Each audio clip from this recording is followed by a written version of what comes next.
तो दोस्तों एक बार फिर आप सभी का यूपीएससी प्रीलिम्स टेस्ट सीरीज 2023 में स्वागत है।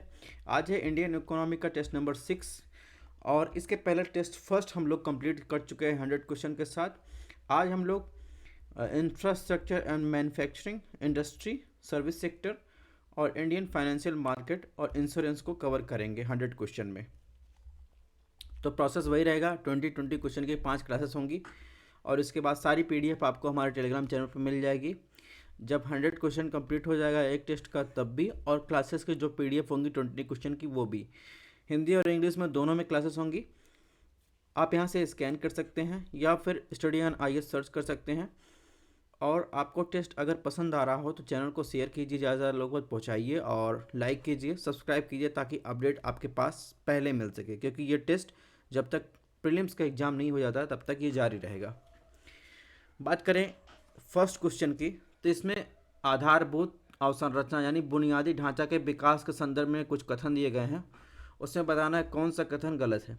अगर ऑप्शन ए की बात करें तो इसमें पूछा है डच रोग शब्द का प्रयोग उन अर्थव्यवस्थाओं के लिए किया जाता है जिनके पास तकनीकी विशेषज्ञता है परंतु उनके पास संसाधन अच्छे नहीं है।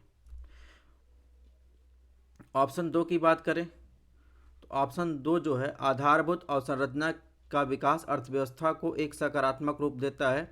ऑप्शन तीन की बात करें प्रमुख और लघु खनिजों की संबंधित कानून संघ सूची का हिस्सा है। इसमें बताना है कौन सा ऑप्शन गलत है। तो आपने अगर इकोनॉमी में कभी न कभी ये डच रोग शब्द का प्रयोग सुना ही होगा। तो ये डच रोग शब्द जो है तो नीदरलैंड में एक बार क्या हुआ था, नीदरलैंड में जब वहाँ पर नेचुरल गैस की खोज हुई थी तो उसके फलस्वरूप जो है ये वर्ड वहाँ पर चर्चा में आया था, क्योंकि इस खोज से क्या हुआ था कि विदेशी जो निवेशक थे वो ज़बरदस्त जो है नीदरलैंड की तरफ प्रवाह हुआ, और जिससे क्या हुआ उनकी घरेलू मुद्रा को मजबूती मिली और कृषि वस्तुओं का निर्यात में गिरावट आई। ठीक है, और यहाँ तक कि जो किसान को भी तेल की खोज के काम में बदलाव के लिए लाभकारी पाया गया था। इसलिए वहाँ इससे जो बाजार को भी भोजन की कमी हुई और इसके बाद खाद्य कीमतों को अत्यधिक इन्फ्लेशन हुई।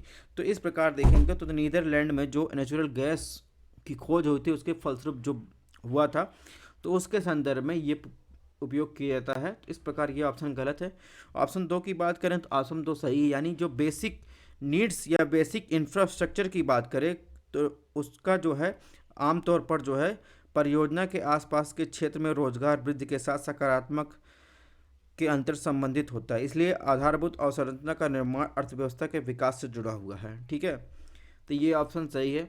अगर ऑप्शन तीन की बात करें तो आपको पता ही होगा कि कुछ जो रिसोर्स पाए जाते हैं वो सेंट्रल गवर्नमेंट के अंतर्गत रहते हैं और कुछ जो रहते हैं वो स्टेट गवर्नमेंट के अंतर्गत रहते हैं। तो जैसे कोयला हुआ, लोहा हुआ, बॉक्साइट, पेट्रोलियम और नेचुरल गैस हुआ, ये कुछ प्रमुख खनिज हैं जो केंद्र सरकार की जिम्मेदारी है, इन पर केंद्र सरकार का नियंत्रण है। जबकि रेत हुआ, अभ्रक हुआ, संगमरमर, ग्रेनाइट आज ऐसे खनिजों पर जिम्मेदारी राज्य की है। तो इस प्रकार ये ऑप्शन जो है गलत हो जाएंगे। ठीक है, यानी प्रमुख और लघु खनिजों दोनों का नहीं होता, इसमें राज्य और केंद्र का अलग अलग जिम्मेदारी होती है। तो कुल मिलाकर इसमें जो है एक और तीन गलत है, यानी ऑप्शन एक सही है। क्वेश्चन नंबर टू की बात करें, इसमें क्या पूछा है, भारत में कोयला खनन से संबंधित निम्नलिखित कथनों पर विचार कीजिए, कौन सा कथन सही। ऑप्शन एक कैप्टिव उपयोग यानी सीमित उपयोग के लिए कोयला खदान के स्वामित्व को भारत में अवैध बना दिया गया है। ऑप्शन दो भारत में पंजीकृत कंपनियों विदेशी और घरेलू दोनों को खनन नीलामी में भाग लेने की अनुमति है। ठीक है, तो अगर बात करें जो खनिज कानून संशोधन अध्यादेश 2020 में आया था तो उसमें क्या हुआ था, भारत के किसी भी पंजीकृत कंपनी को कोयला खनन के नीलामी की बोली में भाग लेने की अनुमति दी जाएगी, यानी उसमें जो है उसमें चाहे वो विदेशी हो चाहे घरेलू हो। ठीक है, और इसके अलावा अगर ऑप्शन एक की बात करें तो ऑप्शन एक गलत है। ठीक है, यानी भारत में कोयला खदानों का राष्ट्रीयकरण जो है, अगर बात करें कब किया गया था, कोयला खदानों का राष्ट्रीयकरण 1973 में किया गया था। इसके बाद 1993 में जो है क्या हुआ था, निजी कंपनियों को कोयले खनन की अनुमति दी गई थी, लेकिन केवल कैप्टिव उपयोग के लिए, यानी अपने स्वयं के उद्योग के उपयोग के लिए। हालांकि कोयला खदानों विशेष प्रावधान अधिनियम सार्वजनिक और निजी दोनों वाणिज्यिक खनन गतिविधियों को शुरुआत की अनुमति दी गई। तो इस प्रकार देखेंगे इस अधिनियम के द्वारा कैप्टिव कोयला खनन के प्रावधानों को नहीं हटाया, जो अभी भी भारत में मौजूद है। इस प्रकार जो है ऑप्शन एक गलत हो जाएगा, यानी इसमें जो देखेंगे तो ऑप्शन बी सही होगा। ठीक है। क्वेश्चन नंबर 3 की बात करें, 3 में क्या पूछा है, निम्नलिखित कथनों पर विचार कीजिए, कौन सा कथन सही है। ऑप्शन एक, अपनी बढ़ती जनसंख्या के कारण सबसे बड़ा वैश्विक ऊर्जा उपभोक्ता बन गया है। ऑप्शन दो है, दीनदयाल ग्राम ज्योति योजना का उद्देश्य कृषि और घरेलू उपयोग के लिए फीडर लाइनों को अलग करना। ऑप्शन तीन, पीएम उज्ज्वला योजना बीपीएल परिवारों की महिलाओं को मुफ्त एलपीजी सिलेंडर प्रदान करना है। तो आपको बताना है इन तीनों में से कौन सा सही है। अगर ऑप्शन एक की बात करें तो ऑप्शन एक गलत है, यानी विद्युत मंत्रालय द्वारा अगर दर्ज आंकड़ों की बात करें तो उनके अनुसार भले ही भारत दुनिया की आबादी का 18% जो है हिस्सा है, फिर भी यह दुनिया के प्राथमिक ऊर्जा केवल 6% खपत करता है। ठीक है। और भारत की प्रति व्यक्ति ऊर्जा की खपत वैश्विक ऊर्जा खपत का 1/3 है। तो इस प्रकार देखेंगे तो ये ऑप्शन गलत हो जाएगा। ऑप्शन दो की बात करेंगे, ऑप्शन दो जो है सही है। ठीक है, यानी इसका उद्देश्य कृषि और घरेलू उपयोग के लिए फीडर लाइनों को अलग करना। ऑप्शन तीन की बात करें तो ऑप्शन तीन जो है गलत है, यानी प्रधानमंत्री उज्ज्वला योजना बीपीएल परिवारों की महिलाओं को मुफ्त एलपीजी गैस कनेक्शन प्रदान करना है। ठीक है, मुफ्त एलपीजी गैस कनेक्शन प्रदान करना है, लेकिन मुफ्त सिलेंडर नहीं। ये आपको कुछ छोटे छोटे कीवर्ड हैं वो आपको ध्यान रखना है, कहीं गलत करके मत चले आइएगा। तो इसमें कौन सा सही है, ऑप्शन सी सही है। क्वेश्चन नंबर 4 की बात करें, 4 में क्या पूछा है, नेशनल इंफ्रास्ट्रक्चर पाइपलाइन यानी एनआईपी के संदर्भ में निम्नलिखित कथनों पर विचार कीजिए, कौन सा कथन जो है गलत है। ऑप्शन एक है, इसके दायरे में केवल उन्हीं परियोजनाओं को शामिल किया गया है जो या तो विकसित हो की जा चुकी हैं या विकास के अधीन है। ऑप्शन दो, बिजली और सड़क निर्माण परियोजना एनआईपी के तहत 60% के अधिक फंडिंग के लिए जिम्मेदार है। तो आपको बताना है कि जो नेशनल इंफ्रास्ट्रक्चर पाइपलाइन के तहत जो है इन दोनों में से कौन सा ऑप्शन गलत है। अगर बात करें नेशनल इंफ्रास्ट्रक्चर पाइपलाइन, उसका उद्देश्य की बात करें तो वो क्या करता है, इन्वेस्टमेंट जो होता है, इन्वेस्टमेंट को क्या करता है, इकट्ठा करता है, इन्वेस्ट को इकट्ठा करता है और उसको इकट्ठा करके देश में जो है बेसिक इंफ्रास्ट्रक्चर के निर्माण को बढ़ावा देता है। तो इसमें क्या होता है, ब्राउन फील्ड यानी जो निर्माणाधीन हैं, जो निर्माण हो कर रही हैं वो भी, या जो पूर्ण परियोजना जिनका रख रखाव की आवश्यकता होती है। इसके अलावा ग्रीन फील्ड, जो इंफ्रास्ट्रक्चर जो है डेवलपमेंट चालू हुआ है उनको ग्रीन फील्ड में रखा जाता है, वो भी शामिल है। इसलिए इसके दायरे सभी आर्थिक और सामाजिक बुनियादी परियोजनाओं को शामिल हैं। ठीक है, तो इस प्रकार जो है ये ऑप्शन जो है गलत हो जाएगा। ऑप्शन दो की बात करें, ऑप्शन दो भी गलत है। अगर फंडिंग की बात करें, जिसमें फंडिंग की बात कर रहा है, तो ये जो है फंडिंग विभिन्न क्षेत्रों में वितरित की जाती है। अधिकतम हिस्सा जो अगर देखें फंडिंग की बात करें तो लगभग 24% जो है फंडिंग जो है किससे, इलेक्ट्रिसिटी यानी बिजली से आती है। इसके बाद जो है सड़क से 90% आती है, 19%। इसलिए एक साथ इस परियोजना के तहत कुल फंडिंग का लगभग 44% या आधे से भी कम इस परियोजना के तहत फाइनेंस या अन्य क्षेत्रों को शामिल किया जाता है, जिसमें रेलवे, हवाई अड्डे, बंदरगाह, दूरसंचार, सिंचाई, शहरी बुनियादी। इस प्रकार ये भी ऑप्शन गलत है, यानी इसमें ऑप्शन सी सही है। क्वेश्चन नंबर 5 की बात करें, 5 में क्या पूछा है, निम्नलिखित कथनों पर विचार कीजिए और कौन सा ऑप्शन सही है। ऑप्शन एक, जबकि संसद अंतर्देशीय जलमार्ग पर कानून बनाती है, बंदरगाहों का प्रबंधन राज्यों द्वारा किया जाता है। ऑप्शन दो, सागरमाला और सेतु भारतम केंद्रीय क्षेत्र की परियोजनाएं हैं जिनमें राज्यों द्वारा जो है फाइनेंस या वित्त पोषण नहीं किया जाता है। ऑप्शन तीन, प्रधानमंत्री ग्रामीण सड़क योजना एक केंद्र प्रायोजित योजना है जिसमें आधा धन राज्यों द्वारा दिया जाता है। ऑप्शन चार, ब्लू डार्ट प्रमाणन उन अंतर्देशीय जलमार्गों को दिया जाता है जो जलीय प्रजातियों को न्यूनतम प्रभाव डालते हैं। तो आपको बताना है इन चारों में से कौन सा ऑप्शन सही है। तो अगर ऑप्शन ए की बात करें तो आपने पढ़ा होगा कि संविधान की जो 7वीं अनुसूची है, 7वीं अनुसूची का जब आप नाम सुनते होंगे आपके मन में एक ही बात आता होगा कि संसद जो है संघ सूची के मामले में कानून बना सकती है उस 7वीं अनुसूची के अनुसार, जिसमें अंतर्देशीय जलमार्ग संसद के विधायी क्षेत्र में है जहां संसद कानून बनाती है। तो भारतीय बंदरगाह अधिनियम 1908 के प्रावधानों के अनुसार बात करें तो उसमें जो है सभी प्रमुख बंदरगाह केंद्र सरकार के नियंत्रण में है, जबकि छोटे बंदरगाह राज्यों के अधिकार क्षेत्र में आते हैं। ठीक है, तो इस प्रकार ये ऑप्शन गलत है। ऑप्शन 2 की बात करें तो ऑप्शन 2 सही है। अगर सागरमाला परियोजना की बात करें तो 100% जो फाइनेंस किया जाता है सागरमाला परियोजना की, वो किसके द्वारा किया जाता है? वो केंद्र के द्वारा किया जाता है। ठीक है, यानी ये केंद्रीय क्षेत्र की योजना है। और यह जो है सागरमाला परियोजना है, ये जहाज रानी मंत्रालय के अंतर्गत आता है। ठीक है, इसका उद्देश्य छोटे बड़े बंदरगाहों को विकसित करना और पहले से मौजूद बंदरगाहों को बुनियादी ढांचे का उन्नयन करना। सड़क परिवहन और राजमार्ग मंत्रालय के नियंत्रण में क्या आता है? सेतु भारतम जो है परियोजना आती है। ये भी एक सेंट्रल सेक्टर जो है स्कीम है या फिर परियोजना है। ठीक है, तो ये सड़क परिवहन मंत्रालय के अंतर्गत आती है और सागरमाला जहाज रानी मंत्रालय के अंतर्गत आता है। और इसका भी जो है सेतु भारतम है, तो इसका भी जो 100% फाइनेंस कौन करता है? केंद्र करता है। इसका उद्देश्य क्या है? इसका उद्देश्य रेलवे के लिए ऊपर और नीचे पुलों का निर्माण करके सभी राष्ट्रीय राजमार्गों को रेलवे क्रॉसिंग से मुक्त करना। ठीक है, जैसा कि आपने हाल ही के वर्षों में देखा होगा कि रेलवे क्रॉसिंग से मुक्त करने के लिए अंडरग्राउंड या ऊपर जो है ओवरब्रिज या नीचे जो है पुल का निर्माण किया जा रहा है। ऑप्शन 3 की बात करें तो ऑप्शन 3 सही है। ठीक है, यानी प्रधानमंत्री ग्रामीण सड़क योजना जो है एक केंद्र प्रायोजित योजना है, यानी सेंट्रल स्पॉन्सर्ड स्कीम है। एक होता है सेंट्रल सेक्टर होता है, एक सेंट्रल स्पॉन्सर्ड होता है, जिसमें सेंट्रल स्पॉन्सर्ड में क्या होता है? राज्य और केंद्र दोनों होते हैं।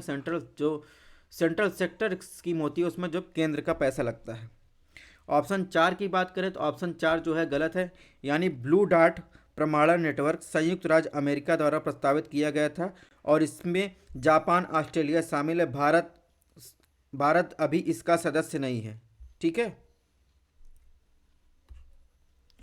और यह क्या करता है? ब्लू डार्ट जो प्रमाणन सर्टिफिकेट दिया जाता है वो बुनियादी ढांचा परियोजनाओं को ब्लू डार्ट सर्टिफिकेट प्रदान किया, जैसे गुणवत्ता और ट्रांसपेरेंसी के लिए इस कुछ मानकों को पूरा करते हैं तो ये ब्लू डार्ट प्रमाणित परियोजनाएं विकसित देशों को आसान फाइनेंस के लिए पात्र होंगी। तो कुल मिलाकर ये कहाँ की परियोजना है?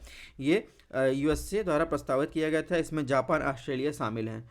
तो कुल मिलाकर इसमें क्या पूछा? कौन सा ऑप्शन सही है? यानी 2 और 3 सही है, तो 2 और 3 कहाँ? ऑप्शन बी में है। क्वेश्चन नंबर 6 की बात करें, 6 में क्या पूछा है? समिति दी गई है और किससे संबंधित है? सैम पित्रोदा समिति, रेलवे, सेक्टर सीमा, सड़क अवसंरचना, अनूप सतपथी समिति जो न्यूनतम मजदूरी। ऑप्शन 4 है एसएस तारापुर समिति जो है पूंजी खाता परिवर्तन यानी कैपिटल अकाउंट कन्वर्टिबिलिटी से संबंधित। आपको बताना है कौन सा सही सुमेलित है। तो सैम पित्रोदा समिति जो है रेलवे में सुधारों के सुझाव देने के लिए जो है बनाया गया था। ठीक है, और अगर बात करें सेक्टर सीमा जो है सड़क और संरचना के लिए अनूप सतपथी समिति जो है न्यूनतम मजदूरी के लिए निर्धारण के लिए बनाई गई थी। और तारापुर समिति जो है तो ये अकाउंटेबिलिटी कन्वर्टेबिलिटी के लिए बनाई गई थी, यानी इसमें जो है ऑप्शन डी सही है। ठीक है, अब बात करें क्वेश्चन नंबर 7 की, तो भारत में पर्यटन को बढ़ावा देने के संदर्भ नीचे दिए गए कथनों में कौन सा कथन सही है? सही उत्तर आपको चूज करना है। ऑप्शन 1 प्रसाद और हृदय पर्यटन मंत्रालय के तहत जो है केंद्रीय क्षेत्र की योजना है, यानी प्रसाद योजना और हृदय योजना। ऑप्शन 2 उपरोक्त जो योजनाओं का मुख्य फोकस पर्यटन पर विशेष ध्यान देने के साथ शहर की बुनियादी ढांचा का विकास करना है। तो आपको बताना है कि भारत में पर्यटन को बढ़ावा देने के लिए जो प्रसाद और हृदय योजना चालू की गई थी उसके संबंध में इन दोनों में से कौन सा सही है? अगर बात करें प्रसाद योजना की, तो प्रसाद योजना जो है ये तीर्थ कायाकल्प और आध्यात्मिक वृद्धि अभियान यानी पर्यटन मंत्रालय के तहत एक केंद्रीय क्षेत्र की योजना है। और वहीं हृदय योजना जो है ये राष्ट्रीय विरासत शहर विकास और वृद्धि से संबंधित है, जो आवास एवं शहरी विकास मंत्रालय के तहत एक केंद्रीय क्षेत्र की योजना है। तो इस प्रकार ये ऑप्शन गलत है। ऑप्शन दो की बात करें तो दोनों योजना का उद्देश्य क्या है? पर्यटन को बढ़ावा देने पर विशेष ध्यान देना है और जिससे शहर में बुनियादी ढांचे का विकास हो सके। ठीक है, तो इस प्रकार ये सही है। और हृदय योजना के तहत एक फैक्ट आपको और बता दें, इसके तहत जो है 12 शहरों का चयन किया गया था, और जबकि प्रसाद योजना के तहत जो है ये संख्या और अधिक है। ठीक है, तो इस प्रकार सही उत्तर कौन सा है? Option B.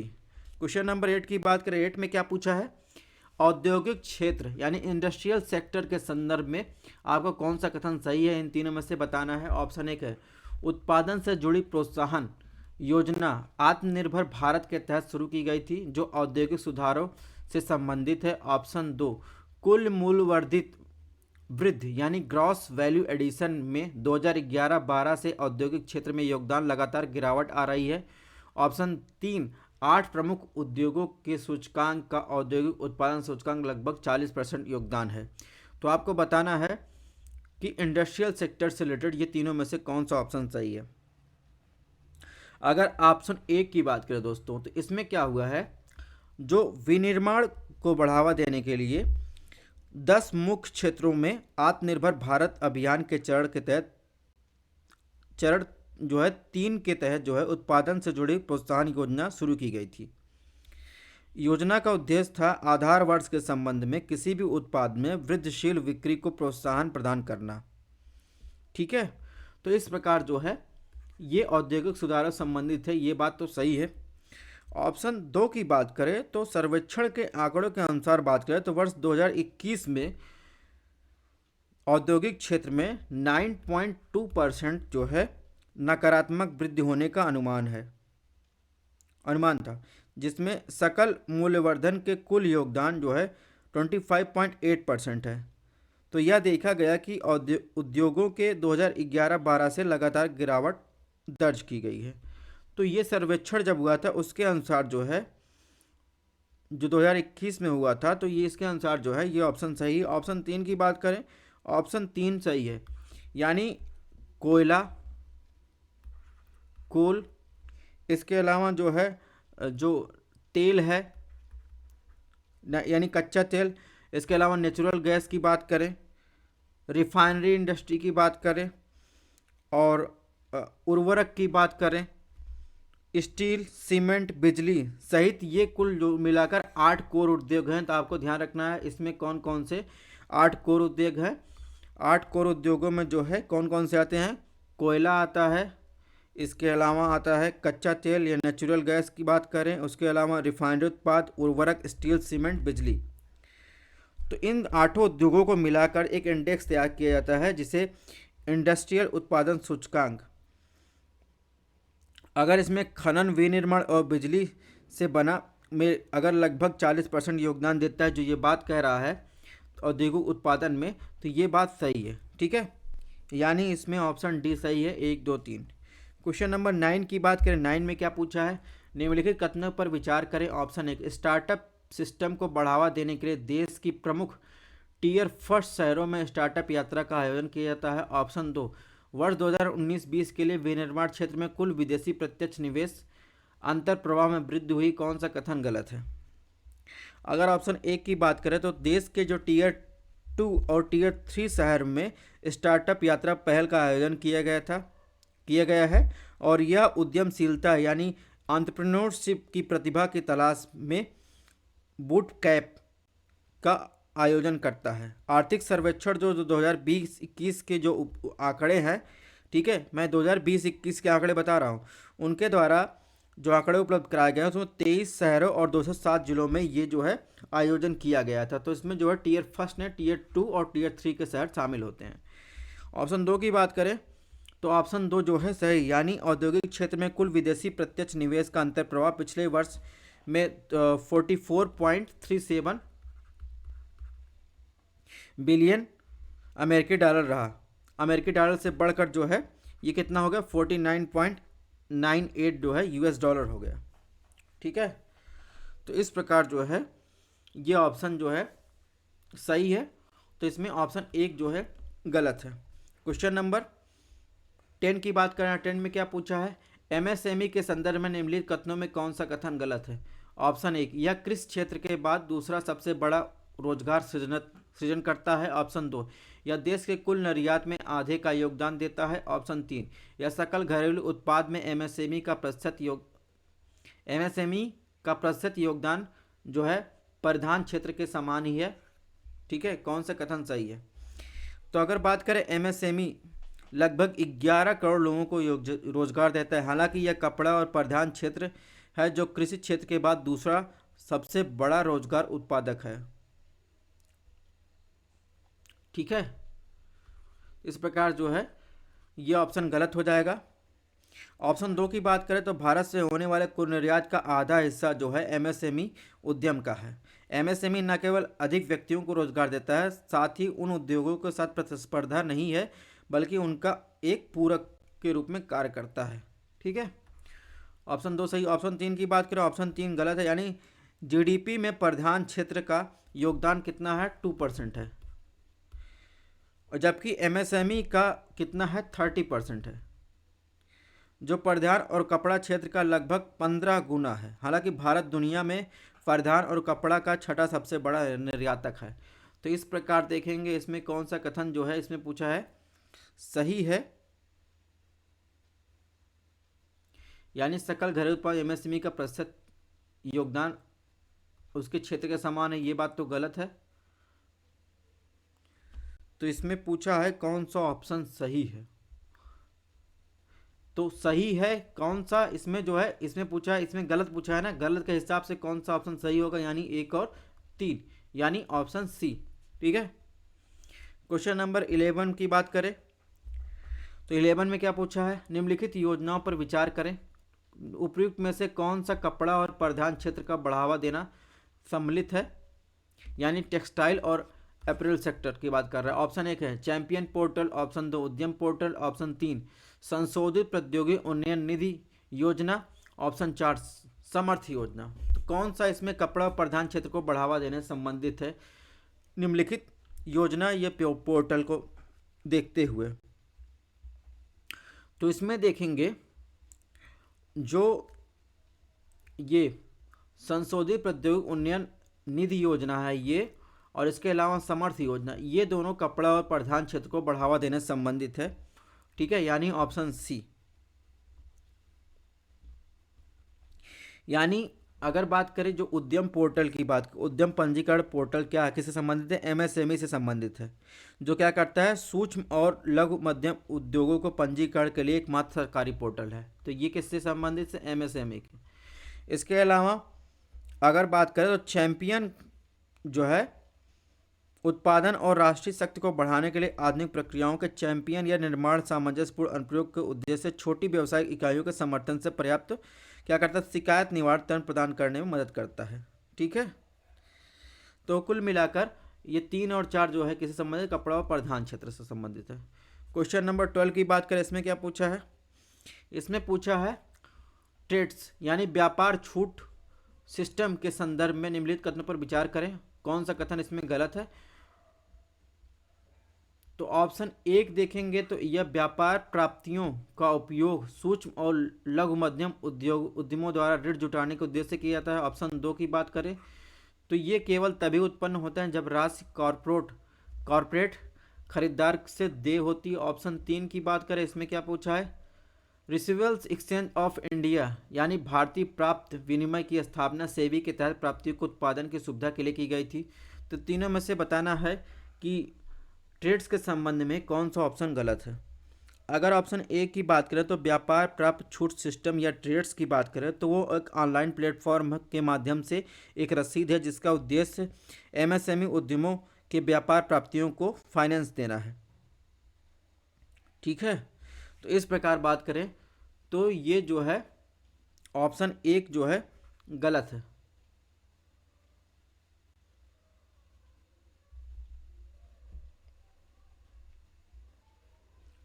ठीक है, ऑप्शन दो की बात करें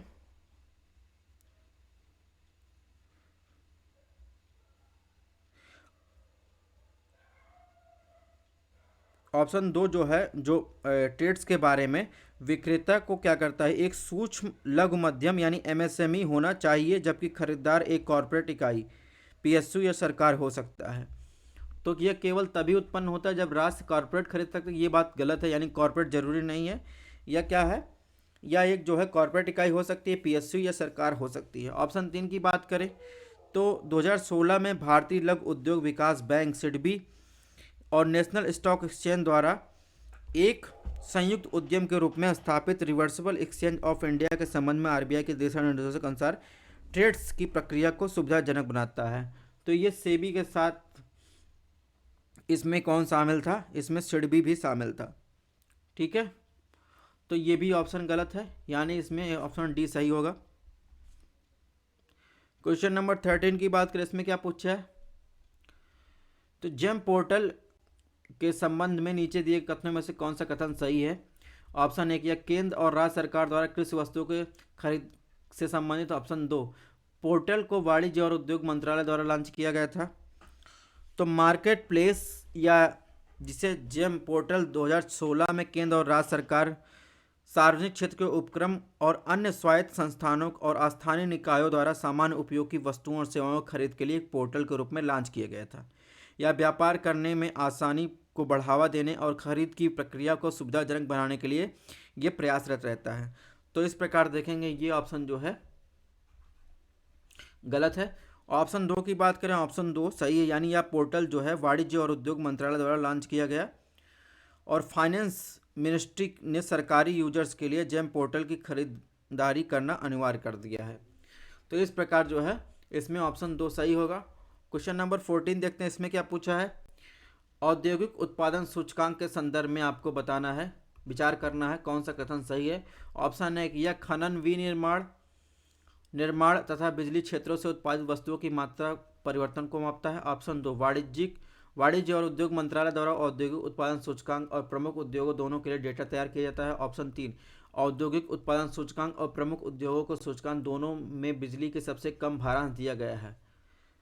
तो इसमें बताना है कौन सा ऑप्शन सही है। अगर ऑप्शन ए की बात करें तो ऑप्शन ए गलत है। क्यों गलत है, क्योंकि औद्योगिक उत्पादन सूचकांक एक निश्चित अवधि के दौरान उत्पादों की मात्रा में अल्पकालिक परिवर्तनों को मापता है। आईआईपी का डेटा जो है सांख्यिकी और कार्यक्रम कार्यान्वयन मंत्रालय के तहत राष्ट्रीय सांख्यिकी कार्यालय यानी एनएसओ द्वारा संकलित किया जाता है और जारी किया जाता है। ठीक है, इसमें भारांश के घटते क्रम में विनिर्माण, खनन, बिजली शामिल है।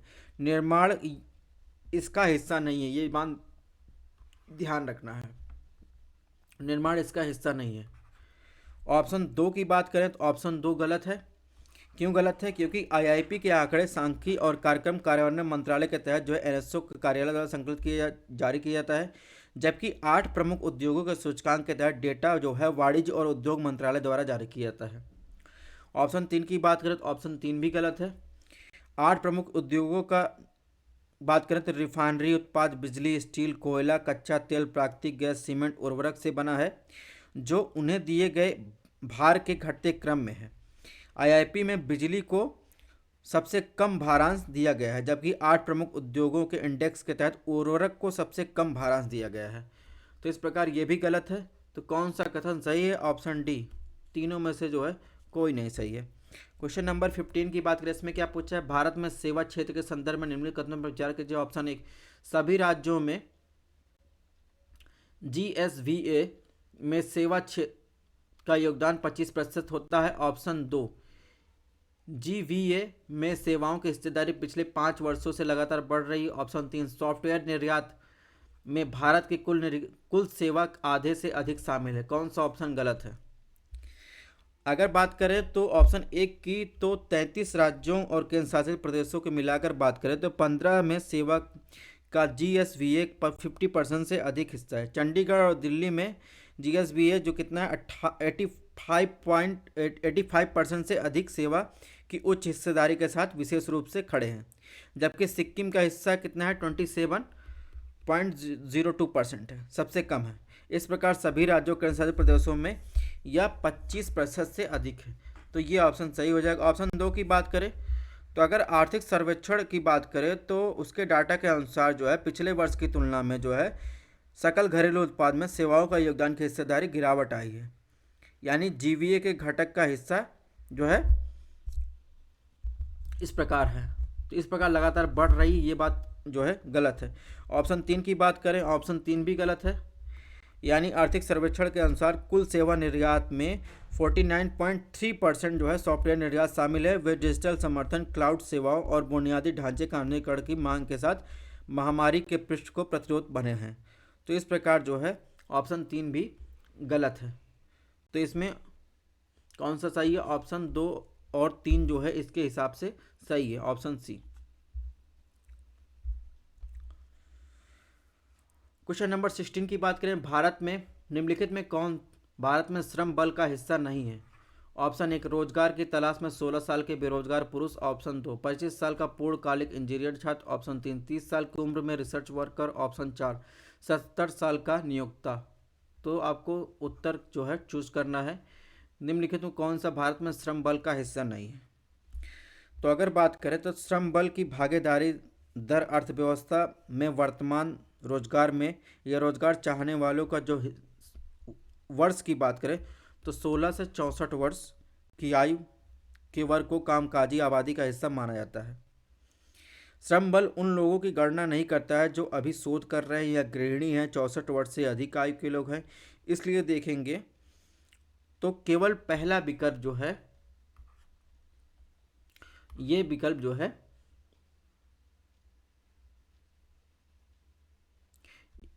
इसमें पूछा है कौन श्रम बल का हिस्सा नहीं है।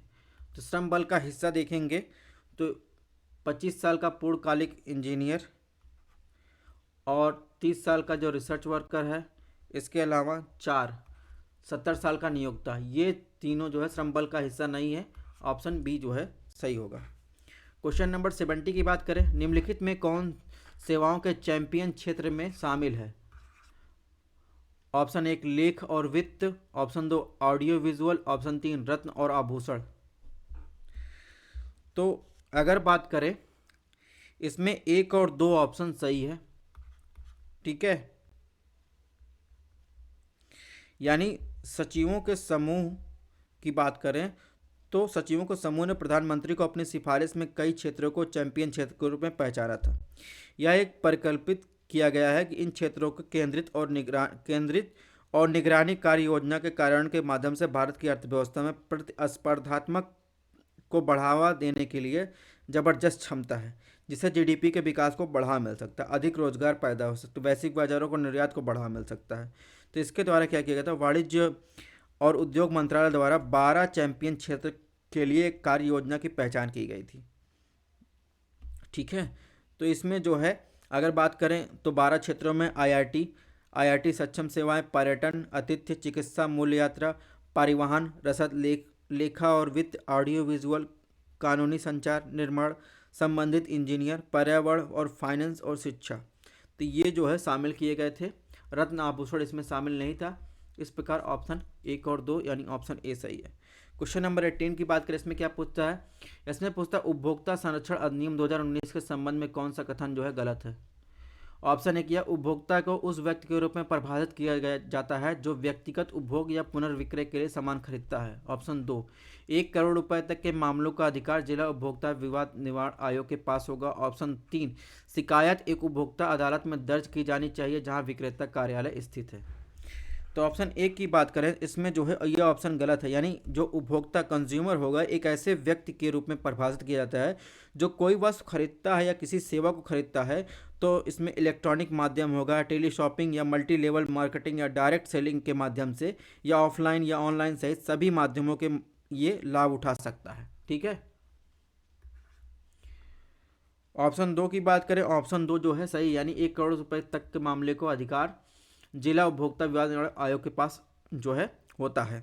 ऑप्शन 3 की बात करें तो ऑप्शन 3 जो है गलत है।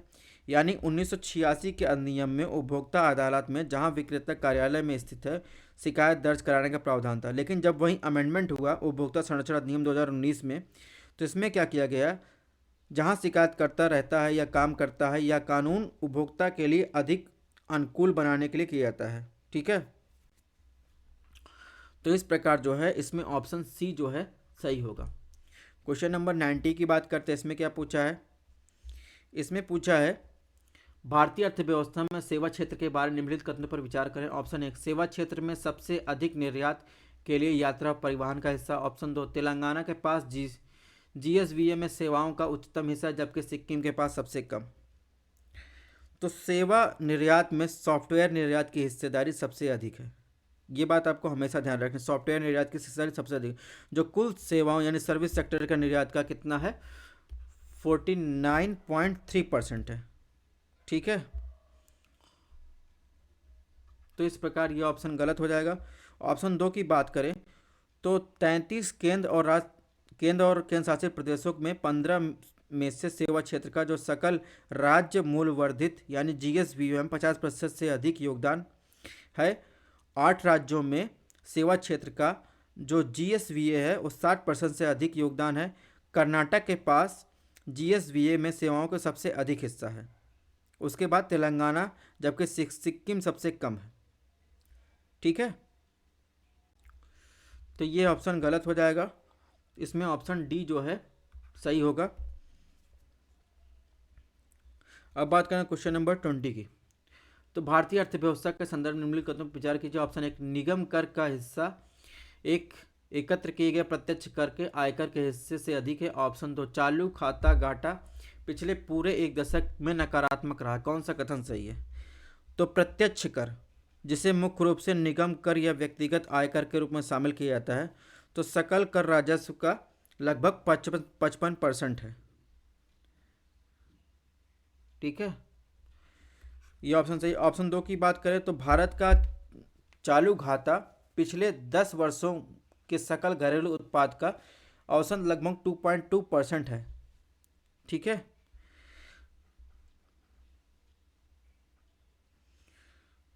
तो इस प्रवृत्ति को उलटते हुए कम व्यापार घाटे और शुद्ध अदृश्य प्राप्तियों में तेज वृद्धि के कारण चालू खाता घाटा क्वार्टर 4 में फाइनेंस ईयर में 2019-20 में अधिशेष यानी जीडीपी का 0.1% में बदल गया। ठीक है, तो ये ऑप्शन जो है गलत हो जाएगा, यानी इसमें जो है ऑप्शन ए जो है सही हो जाएगा। तो दोस्तों इस प्रकार हमारा 20 क्वेश्चन का टारगेट पूरा हुआ। एक्सप्लेनेशन थोड़ा सा बढ़ाया है क्योंकि कुछ लोग थे उनको एक्सप्लेनेशन और विस्तार में चाहिए था। Thanks for watching. इसकी पीडीएफ हमारे टेलीग्राम चैनल पर मिल जाएगी। अगर टेस्ट आपको पसंद आया तो चैनल को लाइक शेयर सब्सक्राइब कीजिएगा। अपनी हेल्थ का ध्यान रखिएगा। मिलते हैं नेक्स्ट टेस्ट में।